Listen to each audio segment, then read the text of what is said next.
Distinguished guests, ladies and gentlemen, good morning.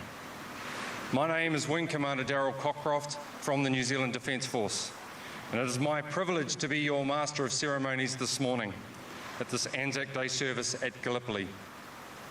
I will now broadly acknowledge our distinguished guests. The Honourable Jerry Brownlee, MP, Minister of Defence, New Zealand.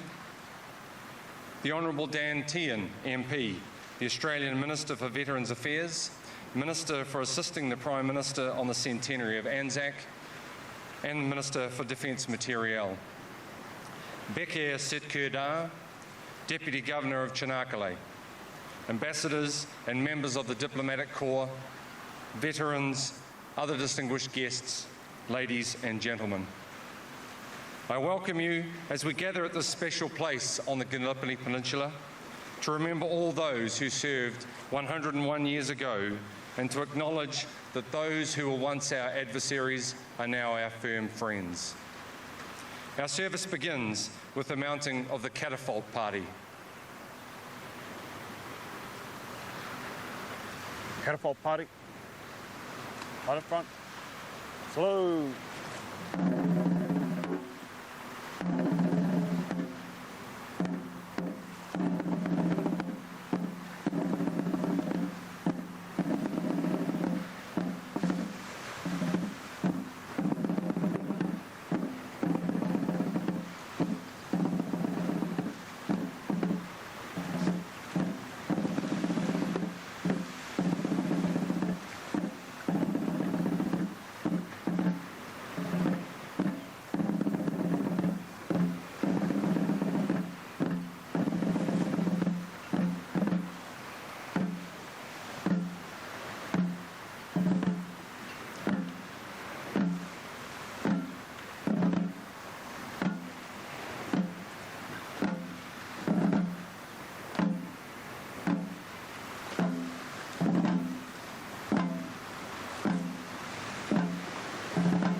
Catapult party, lower on.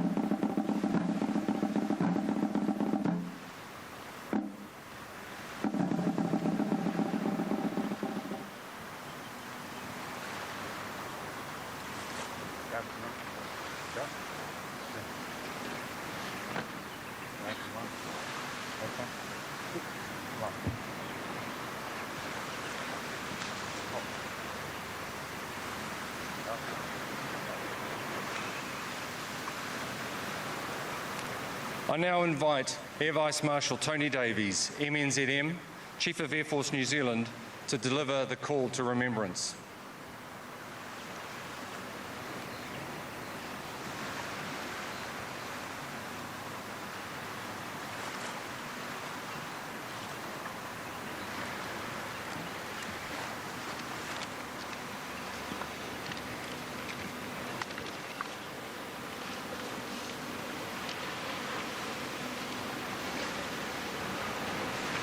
For our young nations, this beach and these ridges around us gave us a defining page in our nation's histories.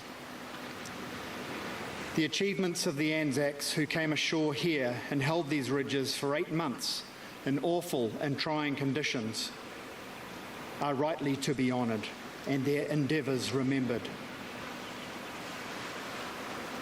The shock of the first true experience of war was for some almost overwhelming, giving rise to feelings of guilt, grief and loss that for many would last for the rest of their lives.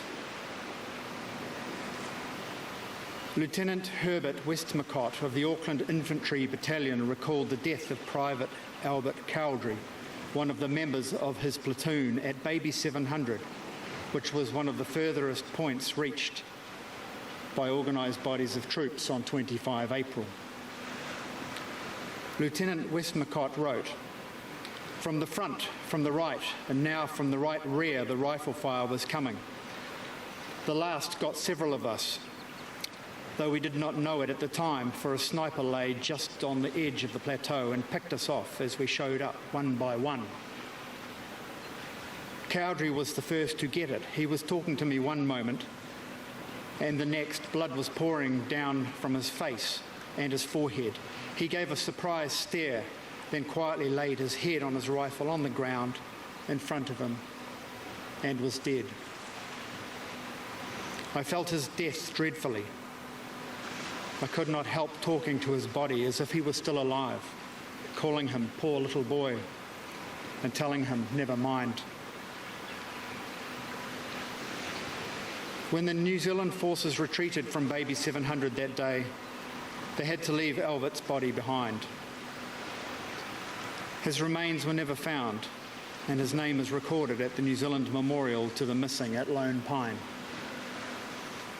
His comrades grieved, but fought on, while back at home thousands mourned.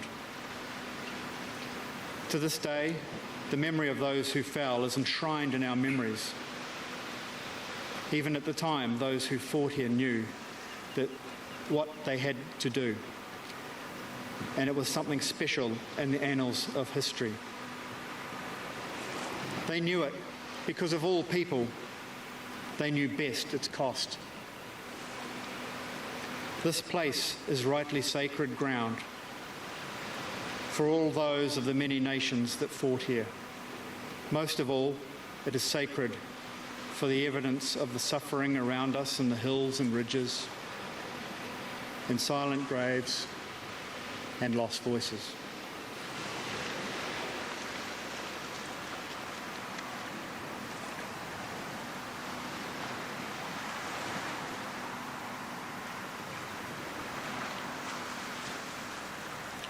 Our first commemorative address will be delivered by the Honourable Dan Tehan, MP, Minister for Veterans Affairs, Minister assisting the Prime Minister for the Centenary of Anzac, and Minister for Defence Materiel, Australia.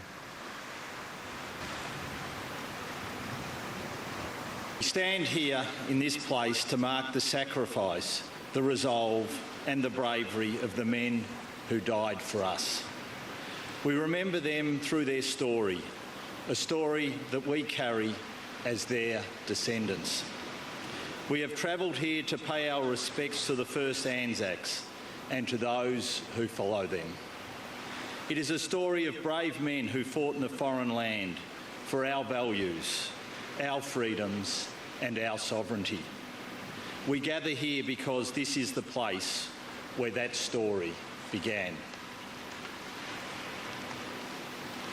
It is a story of courage, resilience and a unique Anzac spirit of rolling your sleeves up and getting the job done, no matter what the adversity.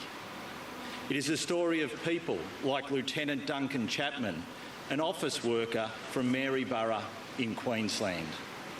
Enlisting in Brisbane, Duncan had no idea of what awaited him in this place half a world away.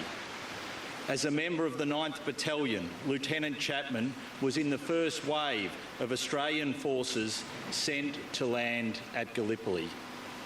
In fact, 101 years ago, in this same dark dawn, Duncan was one of the very first Anzacs to land on these shores. Surviving the landing, Duncan wrote, "What a living hell it was too, and how I managed to go through it from 4 o'clock in the morning of Sunday, April 25th to Wednesday, the 28th, under fire the whole time without being hit, is a mystery to me." Lieutenant Chapman spent 4 months on these hills and in these trenches fighting for his country. This steep terrain would have become his home. Duncan was lucky enough to leave alive. Many others did not. over 11,000 Australians and New Zealanders died in the 8-month-long ordeal that was the Gallipoli campaign.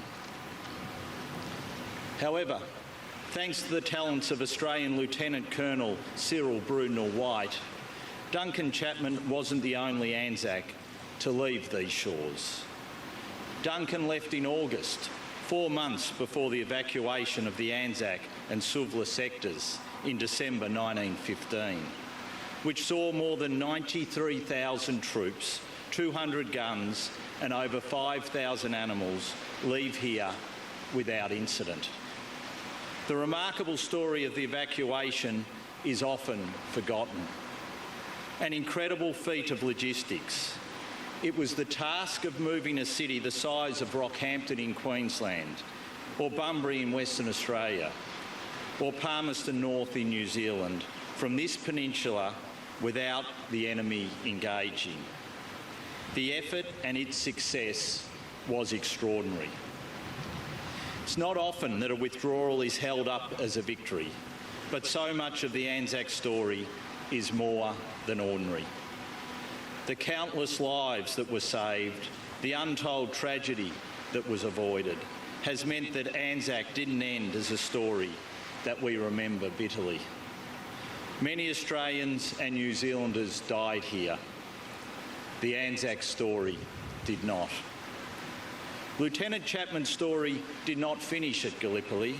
In Egypt, Duncan Chapman was present when General John Monash paraded the troops on the first Anzac Day in 1916. Even at that time, Monash knew the importance of those first soldiers who fought at Gallipoli in the coming Western Front campaign. In a letter home, Monash recorded that every man who had served on Gallipoli wore a blue ribbon on the right breast, and every man who, in addition, had taken part in the historic landing on 25 April 1915 wore a red ribbon also. Alas, how few of us are left who were entitled to wear both. Promoted to Major, Duncan Chapman sailed from Egypt to France with the newly raised 45th Battalion and entered the massive theatre of warfare on the Western Front. On 6 August 1916, German shellfire killed Duncan Chapman at the Battle of Pozieres, the centenary of which we commemorate this year. 27.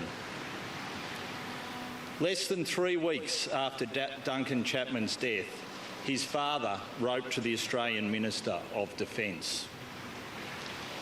It is a great blow to me in every way, as he was my sole support. Still, I gave him freely for the cause.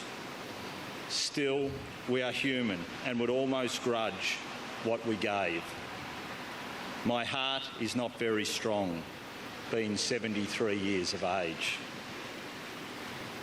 Duncan's father died soon after.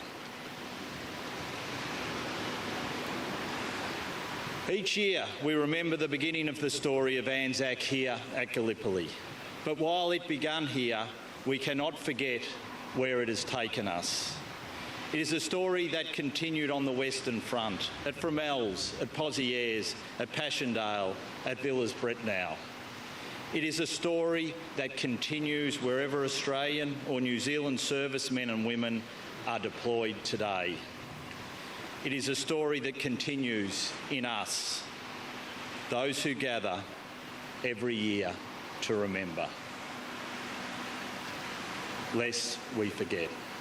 Ataturk was the founder of modern Turkey and became the first president of the Republic of Turkey. I now invite Lieutenant Colonel Ali Unlu of the Turkish Army, who will read in Turkish and then English this remarkable tribute paid to the Anzacs in 1934 by President Mustafa Kemal Ataturk. Distinguished guests, now I would like to read the letter, including full of sense and special messages, sent to be addressed to Anzac mothers by Ataturk, founder of modern Turkish Republic and the hero of Çanakkale. Those heroes that shed their blood and lost their lives. You are now lying in the soil of a friendly country. Therefore, rest in peace. There is no difference between the Johnnies and the Mehmets to us where they lie side by side here in this country of ours. You, the mothers, who sent their sons from faraway countries, wipe away your tears. Your sons are now lying in our bosom and are in peace after having lost their lives on this land. They have become our sons as well. Our next commemorative address will be delivered by the Honourable Jerry Brownlee, MP, Minister of Defence, New Zealand.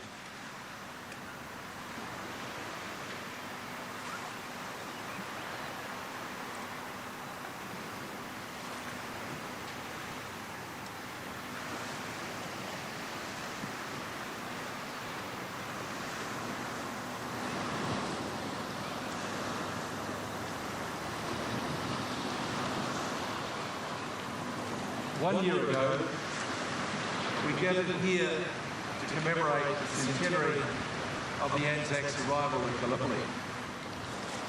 Today we mark the centenary of the first Anzac Day. And 100 years ago, life was full of empty spaces, unset places at dinner tables, empty beds, children who would never be born. The grief that families, friends, and comrades felt manifested itself in what was to be the first Anzac Day, held on the 25th of April 1916. A century later, the desire to mark that historic point in time remains as strong as ever. What draws us so far from home every April to be at this ceremony? We come to honour family members who served. We come to acknowledge the sacrifice of all those who served our countries and reflect on the terrible toll of this campaign. But most of all, we come here because the actions of the Anzacs have become for New Zealand a coming of age as a nation. In the words of the historian Neil Atkinson, Anzac Day offers a powerful foundation story and a yearned-for sense of tradition and identity. The Anzacs' resilience and humanity in the face of hardship remain fundamental to New Zealand's sense of nationhood to this day. It's a great honour to be welcomed to this country by the Turkish government and people. We understand the huge task it is to see this to put on this particular function. And we are deeply grateful for the way in which you receive us and comforted by those words of Kemal Ataturk read just before. And today we are proud to stand alongside our Australian cousins yet again in the Anzac bond. We recognise the profound significance of this land to the Turkish people. There's still a great deal to be discovered about the Gallipoli campaign. Researchers in our different countries continue to uncover new information. The recent digitisation of records is shedding new light on old assumptions. Through newly discovered sources, our researchers have been able to better understand the numbers of New Zealanders who served at Gallipoli, raising the figure from 8,556 to over 16,000. Our tactical understanding of the campaign here has also deepened, and we have a new appreciation for the competence and professionalism of the Ottoman commanders. As the discovery process continues, this is a history that is still very much alive. And as with all history, the truth of any matter is the perspective of those who view it. For New Zealanders and Australians, the story is that the Anzac troops came ashore in the wrong place to a devastating defence by the Ottoman Turks in the hills above. But to the Turkish people, this is a day where they were forced to defend their land against a determined assault by Allied invaders. Only in hindsight can we see that there are many voices and many stories. But the one universal truth is that a lot of ordinary people have their lives destroyed when nations go to war. Perhaps the most appropriate message to reflect on 100 years after the Anzac landing is the importance of remembrance itself. Whether we engage in research and debate or stand in quiet reflection, we're keeping the memory alive of those who served here. The commemorations help us collectively to come to terms with what happened. Such is the strength of the human spirit to find solace in the values that rose above the destruction, the courage, the commitment and the comradeship of those who served. They are values that will stand us in good stead as we face the new challenges and conflicts of the 21st century. It's sobering that despite the experiences of the past, the world is still plagued by intolerance and conflict. Remembering the devastation that occurred here is the strongest possible incentive to continue working for a peaceful future. As I said before, an important legacy given to New Zealanders through the suffering and sacrifice of our men on this peninsula was the foundation of a new post-colonial sense of nationhood that led to the sovereign nation Aotearoa New Zealand that we represent here today. Interestingly, as we've just heard, it was this campaign that cemented the leadership of Mustafa Kemal Ataturk, who led the formation of modern Turkey. Our countries have legacies much in common from Gallipoli. So for all the soldiers from all countries who served here in what are known as the Chinakali battles, today, in grateful thanks, we remember them all, lest we forget. Ever and ever. Amen.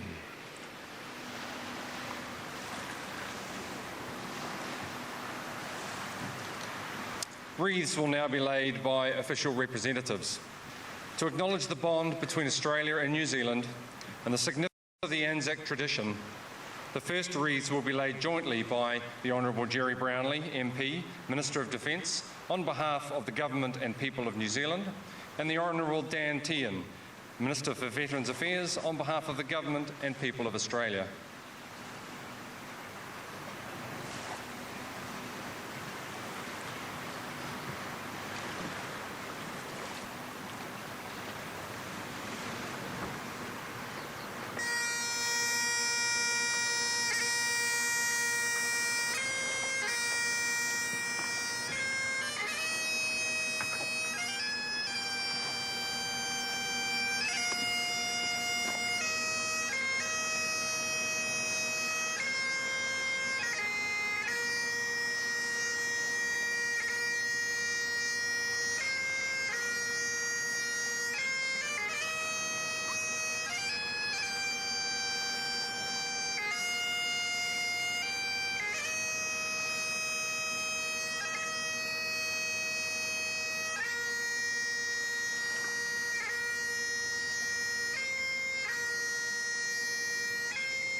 The next wreath will be laid by Bakir Sert Kadar, Deputy Governor of Chinakali, on behalf of the Government and the people of the Republic of Turkey.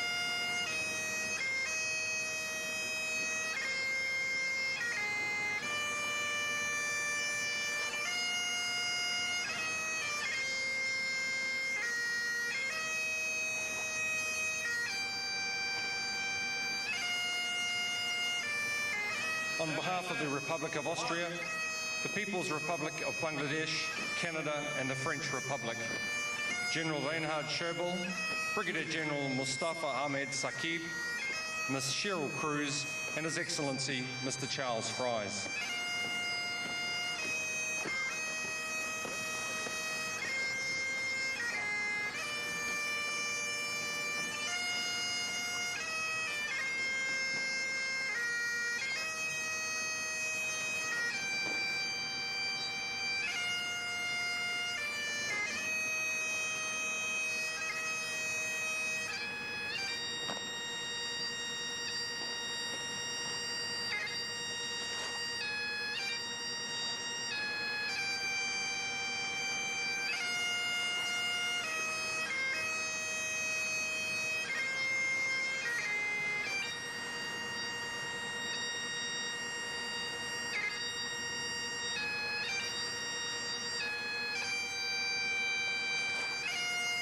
On behalf of the Federal Republic of Germany, the Hellenic Republic of Greece, Hungary and the Republic of India, Mr. Robert Dolger, Colonel Lazaros Kamporidis, Lieutenant Colonel Yanis Varga, and His Excellency Mr. Rahul Kulstresa.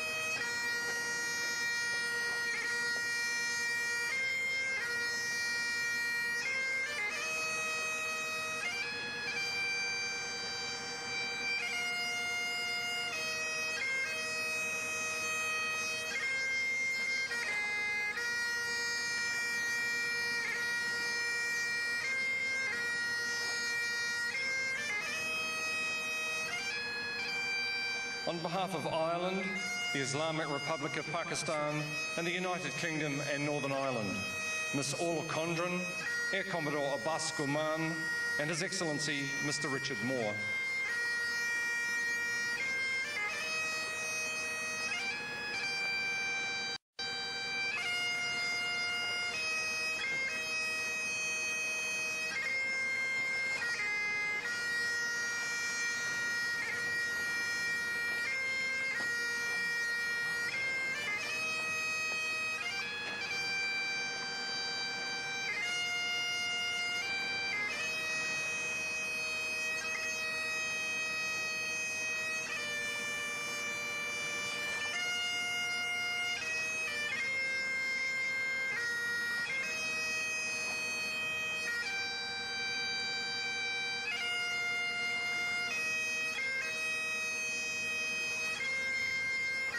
On behalf of the Defence Forces of New Zealand, Australia and the United Kingdom, Air Vice Marshal Tony Davies, Lieutenant General Angus Campbell, DSC AM, and General Sir Chris Deverill, KCB, MBE, ADC.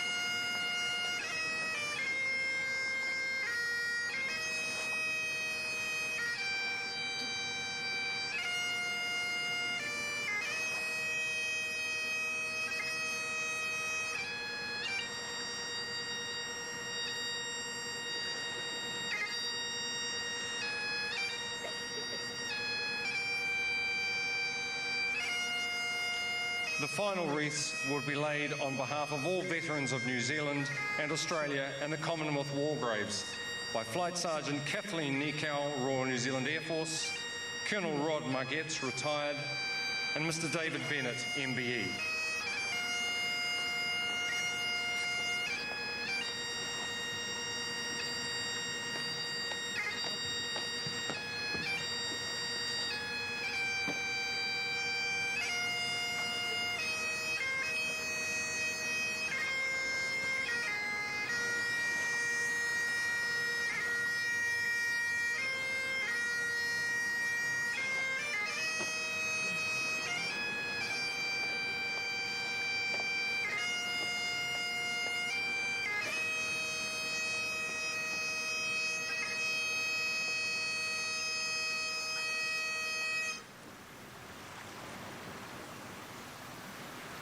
They went with songs to the battle.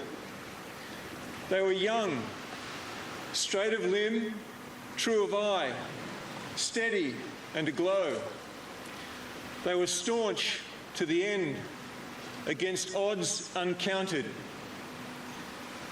They fell with their faces to the foe. They shall grow not old, as we that are left grow old. Age shall not weary them, nor the years condemn. At the going down of the sun and in the morning, we will remember them. We will remember them, Lest we forget. lest we forget. Catapult party. Cha. Catapult party. General salute. Freeze. Arm.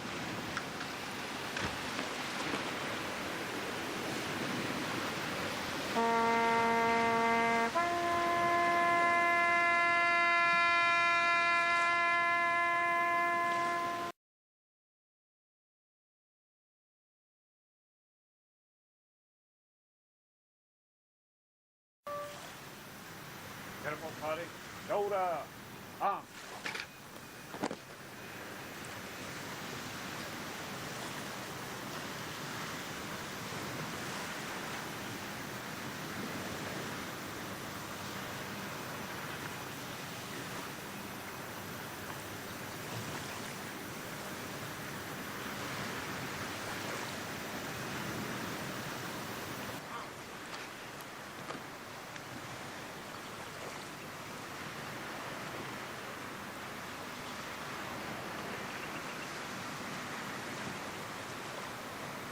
Please be seated.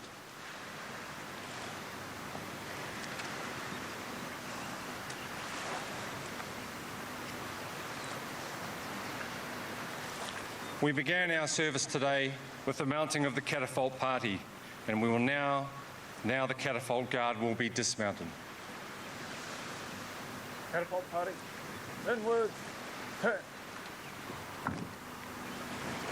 Catapult party. Right front. Quick.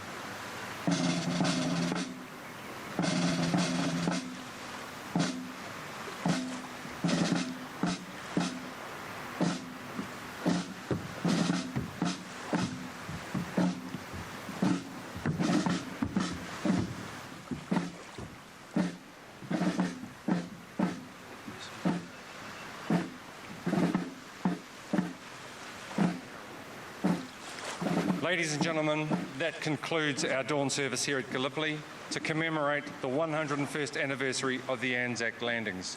Thank you.